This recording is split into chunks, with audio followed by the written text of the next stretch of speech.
Assalamualaikum warahmatullahi wabarakatuh. Halo semuanya, selamat pagi. Apa kabar kalian semua? Semoga kita semua selalu diberi kesehatan ya, dimanapun kita semua berada.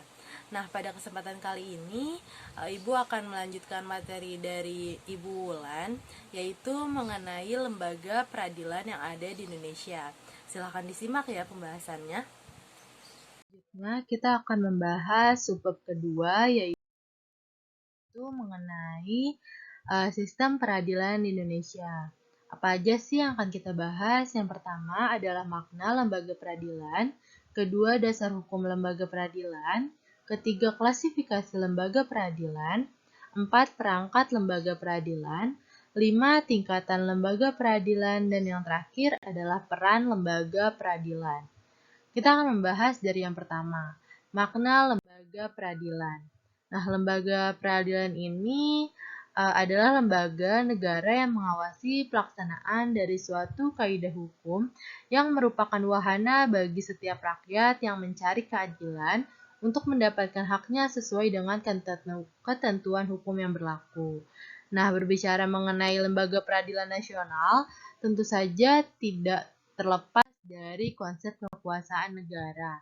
Tepatnya ialah pada kekuasaan kehakiman, di mana hal tersebut diatur dalam Undang-Undang Republik Indonesia Nomor 48 Tahun 2009 tentang kekuasaan kehakiman, yang merupakan penyempurnaan dari Undang-Undang Republik Indonesia Nomor 14 Tahun 1970 tentang pokok-pokok kekuasaan kehakiman. Nah, kekuasaan kehakiman di Indonesia sendiri ini dilakukan oleh Mahkamah Agung.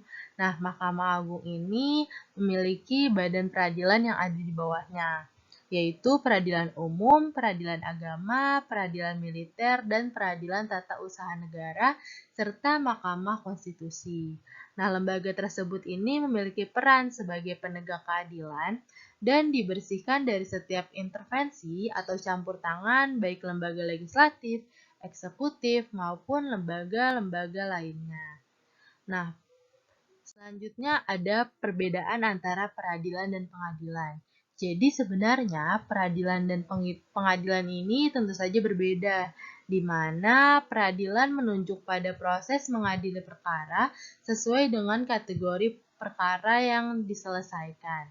Sedangkan pengadilan ini adalah suatu tempat nih untuk mengadili perkara atau tempat untuk melaksanakan proses peradilan guna untuk menegakkan hukum. Nah, jadi dari uraian yang telah disampaikan dapat dirumuskan bahwa lembaga peradilan nasional sama artinya dengan pengadilan negara, yaitu lembaga yang dibentuk oleh negara sebagai bagian dari otoritas negara di bidang kekuasaan kehakiman dengan sumber hukumnya peraturan perundang-undangan yang berlaku di negara. Nah, pengadilan secara umum mempunyai tugas untuk mengadili perkara menurut hukum dengan tidak membeda-bedakan orang. Pengadilan tidak boleh menolak untuk memeriksa, mengadili, dan memutus suatu perkara yang diajukan dengan dalih bahwa hukum itu tidak ada atau kurang. Nah, jadi pengadilan ini wajib untuk memeriksa dan mengadili setiap perkara peradilan yang masuk. Lanjut, ada dasar hukum. Nah, selanjutnya ada dasar hukum lembaga peradilan. Adapun dasar-dasar hukum terbentuknya lembaga peradilan nasional itu adalah sebagai berikut. Yang pertama ada Pancasila, terutama pada sila kelima, yang berbunyi keadilan sosial bagi seluruh rakyat Indonesia, bahwa semua rakyat Indonesia memiliki keadilan, terutama di dalam bidang hukum. Yang kedua, ada Undang-Undang Dasar Negara Republik Indonesia tahun 1945, bab 9 pasal 24 ayat 2 dan ayat 3, di mana bunyinya adalah kekuasaan kehakiman dilaksanakan oleh sebuah Mahkamah Agung dan badan peradilan yang berada di bawahnya dalam lingkungan peradilan umum, lingkungan peradilan agama, peradilan militer, peradilan tata usaha negara, dan oleh sebuah Mahkamah Konstitusi. Kemudian badan-badan lain yang fungsinya berkaitan dengan kekuasaan kehakiman diatur di dalam undang-undang. Ada juga Undang-Undang Republik Indonesia Nomor 3 Tahun 1997 tentang Pengadilan Anak, Undang-Undang Republik Indonesia Nomor 3 Tahun 2009 tentang Mahkamah Agung, Undang-Undang Republik Indonesia Nomor 8 Tahun 2011 tentang Mahkamah Konstitusi, dan sebenarnya masih banyak undang-undang lain yang bisa kalian baca sendiri di buku kalian masing-masing. Nah, peraturan perundang-undangan ini menjadi pedoman bagi lembaga peradilan dalam melaksanakan tugas dan wewenangnya sebagai lembaga yang melaksanakan kekuasaan kehakiman secara bebas tanpa ada intervensi atau campur tangan dari siapapun. Nah, apa sih tugas kita sebagai siswa? Nah, tugas kita sebagai siswa adalah mengawasi kinerja dari lembaga tersebut serta memberi masukan jika dalam kinerjanya belum optimal, supaya lembaga-lembaga tersebut merasa dimiliki oleh rakyat atau oleh kita. Selanjutnya ada klasifikasi lembaga peradilan. Nah, dalam lembaga peradilan ini diatur dalam pasal 18 Undang-Undang Republik Indonesia Nomor 48 Tahun 2009 tentang kekuasaan kehakiman. Nah, di sini kekuasaan kehakiman ini dilakukan oleh sebuah Mahkamah Agung. Kemudian ada juga peradilan umum, peradilan agama, peradilan militer, peradilan tata usaha negara, dan oleh sebuah Mahkamah Konstitusi. Nah, dari ketentuan tersebut, sesungguhnya Badan Peradilan Nasional dapat diklasifikasi sebagai berikut. Yang pertama, di bawah Mahkamah Agung itu ada peradilan umum, peradilan agama, peradilan militer, dan peradilan tata usaha negara. Di mana di bawah peradilan umum ini ada dua, pengadilan negeri dan pengadilan tinggi. Pengadilan negeri berkedudukan di ibu kota atau kabupaten atau kota. Nah, sedangkan pengadilan tinggi ini berada di ibu kota provinsi. Pengadilan agama pun juga sama, ada di ibu kota, kabupaten atau kota, dan pengadilan tinggi ini ada di provinsi. Untuk pengadilan militer dan pembagiannya tergantung kepentingan yang ada di dalam militer tersebut. Nah, untuk pengadilan tata usaha juga sama. Kalau yang misalnya biasa ini dia di kota atau kabupaten, sedangkan pengadilan tinggi ini berada di ibu kota suatu provinsi. Untuk Mahkamah Konstitusi ini ada fungsi badan peradilan sesuai dengan kompetensinya. Nah, itu terbagi menjadi dua, yaitu kompetensi relatif, yaitu kompetensi yang berkaitan dengan tugas dan wewenangnya untuk mengadili suatu perkara. Misalnya, penyelesaian perkara perceraian bagi penduduk yang beragama Islam. Maka yang berwenang untuk menyelesaikannya adalah peradilan agama. Sedangkan kalau misalnya ada tindak pidana yang dilakukan oleh anggota TNI, maka nantinya yang akan melaksanakan pengadilannya adalah pengadilan militer. Nah, yang kedua ada kompetensi absolut, yaitu kompetensi yang berkaitan dengan wilayah hukum atau wilayah tugas suatu badan peradilan. Misalnya, pengadilan negeri. Wilayah hukumnya itu hanya meliputi satu kabupaten atau kota dan hanya berwenang menyidangkan perkara hukum yang terjadi di wilayah hukumnya. Misalnya ketika terjadi tindak pidana nih di daerah Bekasi, maka tindak penyelesaiannya harus dilakukan terlebih dahulu di daerah Bekasi tersebut. Selanjutnya itu ada perangkat lembaga peradilan. Nah, setelah kalian tahu nih klasifikasi dari lembaga peradilan ini, tentu saja untuk menjalankan tugas dan fungsinya di bidang kekuasaan kehakiman, setiap lembaga peradilan memiliki kelengkapan atau perangkatnya. Kita akan mengidentifikasi satu-satu nih. Yang pertama adalah peradilan umum. Peradilan umum sendiri diatur dalam Undang-Undang Republik Indonesia Nomor 49 Tahun 2009 tentang perubahan kedua atas Undang-Undang Nomor 2 Tahun 1986 tentang peradilan umum. Ya, berdasarkan undang-undang ini, kekuasaan kehakiman di lingkungan peradilan umum ini terbagi menjadi dua, yaitu pengadilan negeri dan pengadilan tinggi. Seperti yang tadi sudah disebutkan bahwa pengadilan negeri ini tingkatnya berada di ibu kota kabupaten ataupun kota, dan pengadilan tinggi ini berada di ibu kota provinsi. Nah, pengadilan negeri ini mempunyai perangkat yang terdiri atas pimpinan, Pimpinan ini terdiri dari ketua dan wakil ketua, hakim yang merupakan pejabat pelaksana kekuasaan kehakiman, panitera yang dibantu oleh wakil panitera, panitera muda, dan panitera muda pengganti, sekretaris dan jurusita yang dibantu oleh jurusita pengganti. Kemudian ada pengadilan tinggi yang di dalam hal ini perangkatnya terdiri atas pimpinan, hakim anggota, panitera, dan sekretaris. Kemudian di pimpinan ini ada seorang ketua dan seorang wakil ketua. Hakim anggota pengadilan tinggi adalah hakim tinggi. Nah, pengadilan tinggi ini dibentuk oleh undang-undang. Yang kedua ada peradilan agama. Nah, peradilan agama ini diatur dalam Undang-Undang Republik Indonesia Nomor 50 Tahun 2009 tentang perubahan kedua atas Undang-Undang Nomor 5 Tahun 1989 tentang peradilan agama. Kekuasaan kehakiman di lingkungan peradilan agama dilaksanakan oleh pengadilan agama dan pengadilan tinggi agama.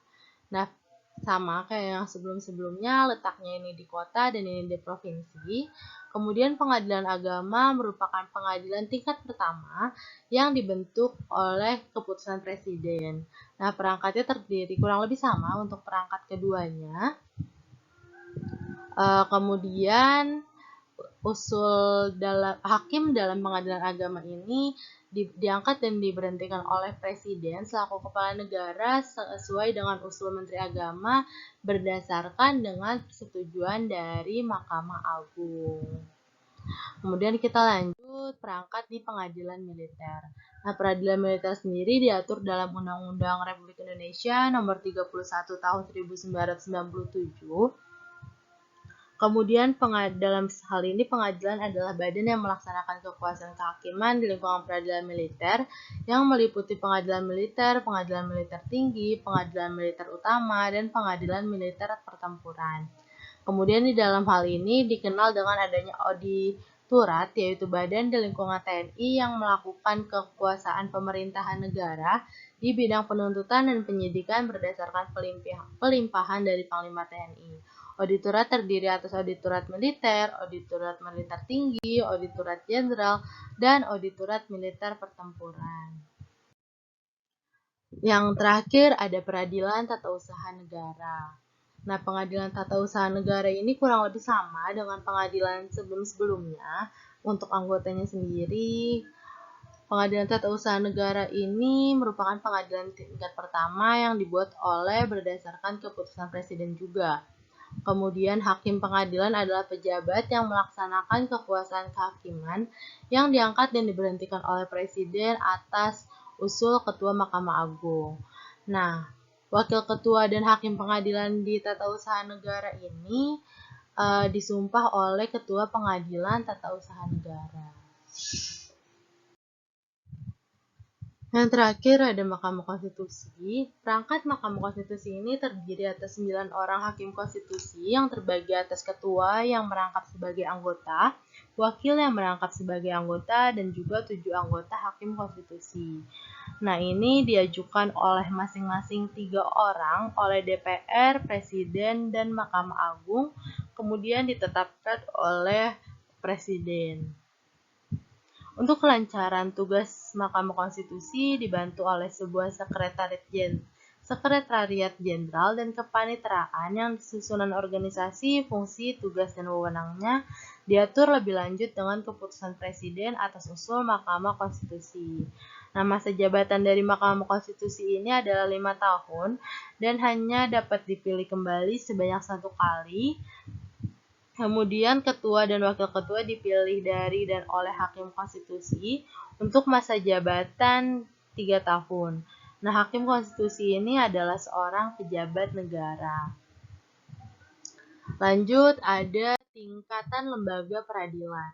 Yang pertama, ada pengadilan tingkat pertama atau pengadilan negeri yang posisinya ada di kota atau kabupaten masing-masing. Nah, di sini ada fungsi dari Pengadilan tingkat pertama yaitu memeriksa tentang sah atau tidaknya penangkapan atau penahanan yang diajukan oleh tersangka, keluarga, atau kuasanya kepada ketua pengadilan dengan menyebutkan alasan-alasannya. Wewenangnya memeriksa dan memutuskan sesuai dengan ketentuan yang diatur dalam undang-undang. Yang kedua ada pengadilan tingkat kedua atau pengadilan tinggi, dan yang terakhir adalah kasasi. Kita lanjut dari yang pertama. Yang kedua, pengadilan tingkat kedua berfungsi sebagai berikut. Yang pertama, menjadi pimpinan bagi pengadilan negeri di dalam daerah hukumnya. Yang kedua, melakukan pengawasan terhadap jalannya peradilan di dalam daerah hukumnya dan menjaga supaya peradilan itu diselesaikan dengan seksama dan wajar. Yang ketiga, mengawasi dan meneliti perbuatan para hakim pengadilan negeri di daerah hukumnya. Yang keempat, untuk kepentingan negara dan keadilan, pengadilan tinggi dapat memberi peringatan, teguran, dan petunjuk yang dipandang perlu kepada pengadilan negeri dalam daerah hukumnya. Adapun wewenang pengadilan tingkat kedua adalah sebagai berikut. Yang pertama, mengadili perkara yang diputus oleh pengadilan negeri dalam daerah hukum yang dimintakan banding. Yang kedua, berwenang untuk memerintahkan pengiriman berkas perkara dan surat-surat untuk diteliti dan memberi penilaian tentang kecakapan dan kerajinan hakim. Yang ketiga adalah kasasi. Nah, kasasi ini dilakukan ketika suatu putusan ini dianggap sebagai putusan yang salah atau tidak sesuai dengan undang-undang. Hal tersebut dapat terjadi karena alasan sebagai berikut. Yang pertama, lalai memenuhi syarat yang diwajibkan oleh perundang-undangan yang mengancam kelalaian itu dengan batalnya perbuatan yang bersangkutan. Yang kedua, melampaui batas wewenang. Dan yang ketiga, salah menerapkan atau karena melanggar aturan hukum yang telah berlaku. Baik, yang terakhir pembahasan kita adalah mengenai peran lembaga peradilan. Setelah mengetahui bagian-bagiannya, kita harus mengetahui bagaimana sih peran lembaga peradilan itu. Yang pertama, dalam lingkungan peradilan umum. Nah, dalam peradilan umum ini kan terbagi menjadi dua, yaitu pengadilan negeri dan pengadilan tinggi. Nah, pengadilan negeri berperan dalam proses pemeriksaan, memutuskan dan menyelesaikan perkara pidana dan perdata di tingkat pertama. Sedangkan pengadilan tinggi ini berperan untuk menyelesaikan perkara pidana dan perdata pada tingkat kedua atau banding. Di samping itu, pengadilan tinggi juga memiliki wewenang untuk mengadili di tingkat pertama dan terakhir apabila ada sengketa kewenangan mengadili antara pengadilan negeri dengan daerah hukumnya. Kemudian Mahkamah Agung ini mempunyai kekuasaan tertinggi di dalam proses lapangan peradilan di Indonesia. Nah, Mahkamah Agung berperan dalam proses pembinaan lembaga peradilan yang ada di bawahnya. Mahkamah Agung mempunyai kekuasaan dan kewenangan dalam pembinaan, organisasi, administrasi, dan keuangan pengadilan. Nah, wewenang Mahkamah Agung ini yang pertama adalah mengadili pada tingkat kasasi terhadap putusan yang diberikan pada tingkat terakhir oleh pengadilan di semua lingkungan peradilan yang berada di bawah Mahkamah Agung. Yang kedua, menguji peraturan perundang-undangan di bawah undang-undang terhadap undang-undang. Yang ketiga, kewenangan lainnya yang diberikan undang-undang seperti memberikan pertimbangan hukum kepada Presiden dan dalam permohonan gerasi dan rehabilitasi. Kemudian yang kedua dalam peradilan agama. Nah, pengadilan agama ini bertugas dan berwenang untuk memeriksa, memutus, dan menyelesaikan perkara di tingkat pertama antara orang-orang yang beragama Islam di bidang perkawinan, waris, wasiat, hibah, wakaf, zakat, infak, sedekah, dan ekonomi syariah. Kemudian lingkungan peradilan tata usaha negara. Nah, ini berperan dalam proses penyelesaian sengketa tata usaha negara. Sengketa tata usaha negara adalah sengketa yang timbul dalam bidang tata usaha negara antara orang atau badan hukum perdata dengan badan hukum atau pejabat tata usaha negara baik di pusat maupun di daerah sebagai akibat dari dikeluarkannya keputusan tata usaha negara, termasuk sengketa kepegawaian berdasarkan peraturan perundang-undangan yang berlaku. Kemudian lingkungan peradilan militer yaitu menyelenggarakan proses peradilan dalam lapangan hukum pidana khususnya bagi pihak anggota TNI, seorang yang menurut undang-undang disamakan dengan TNI, anggota jawatan atau golongan yang dapat disamakan dengan TNI menurut undang-undang, seseorang yang tidak termasuk ke dalam poin 1, 2, 3 tetapi menurut keputusan menteri ditetapkan dengan sebagai Menteri Hukum harus diadili oleh pengadilan militer. Kemudian ada juga Mahkamah Konstitusi yang memiliki satu kewajiban sebagaimana diatur dalam undang-undang untuk berwenang mengadili pada tingkat pertama dan terakhir yang putusannya bersifat final. Untuk perkara seperti menguji undang-undang terhadap Undang-Undang Dasar Negara Republik Indonesia tahun 1945, memutus sengketa kewenangan lembaga negara yang kewenangannya diberikan oleh Undang-Undang Dasar Negara Republik Indonesia tahun 1945, memutus pembubaran partai politik, memutus perselisihan tentang hasil pemilihan umum. Nah, Mahkamah Konstitusi wajib memberi putusan atas pendapat DPR bahwa presiden dan atau wakil presiden diduga telah melakukan pelanggaran hukum berupa pengkhianatan terhadap negara, korupsi, penyuapan, dan tindak pidana berat lainnya. Perbuatan tercela dan atau tidak lagi memenuhi syarat sebagai presiden atau wakil presiden sebagaimana dicantumkan dalam Undang-Undang Dasar Republik Indonesia tahun 1945. Baik, mungkin itu saja pembahasan dari Ibu. Apabila ada yang ingin ditanyakan, silahkan bisa ditanyakan melalui kolom komentar maupun kolom komentar Google Classroom. Jika ada yang belum dimengerti, jangan ragu untuk bertanya ya, karena kita semua sama-sama belajar di sini. Sekian, terima kasih. Wassalamualaikum warahmatullahi wabarakatuh.